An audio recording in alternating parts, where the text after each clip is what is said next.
The Lord be with you. A reading from the Holy Gospel according to Mark. Jesus withdrew to the sea with his disciples. A large number of people followed from Galilee from Judea, hearing what he was doing.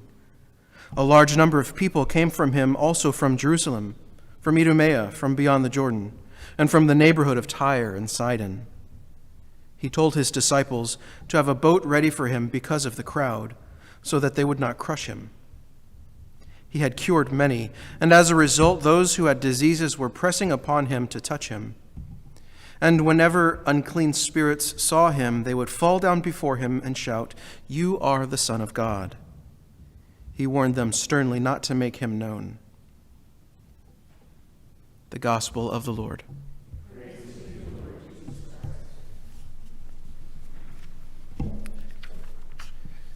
So there's this really great juxtaposition throughout the letter to the Hebrews on who Jesus is and who we are.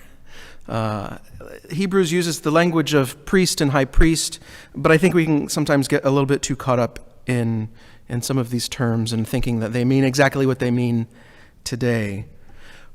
But instead, I find this really a wonderful example, in this reading especially, because it points out who Jesus is, that he had no need. He was holy, he was innocent, undefiled, separated from sinners, higher than the heavens.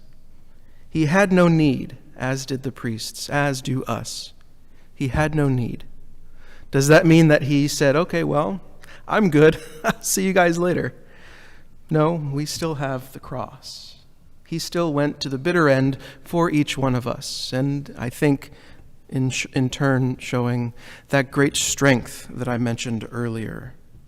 This strength that doesn't come from an imposition of my will or of my dominance on those who are weaker than me, but a strength in allowing the me who God has created, who God has sent into the world to truly shine through. That's the example of Jesus. That's the example Jesus gives to us.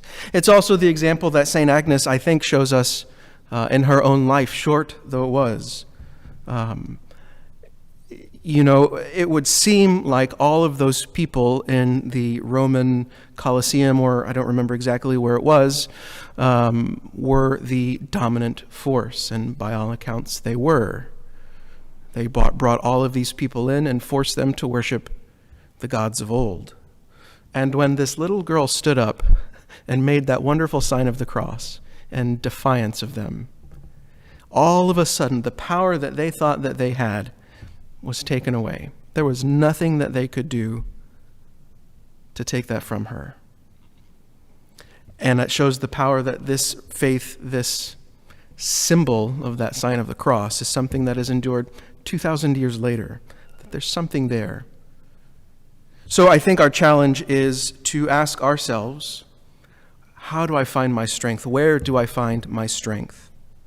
Is it in my own ability? Is it in my own intellect? Is it in my own ways that I know how to work in the world?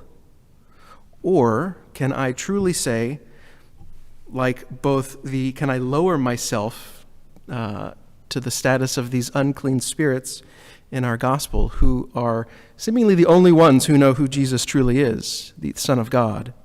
Can I be like them?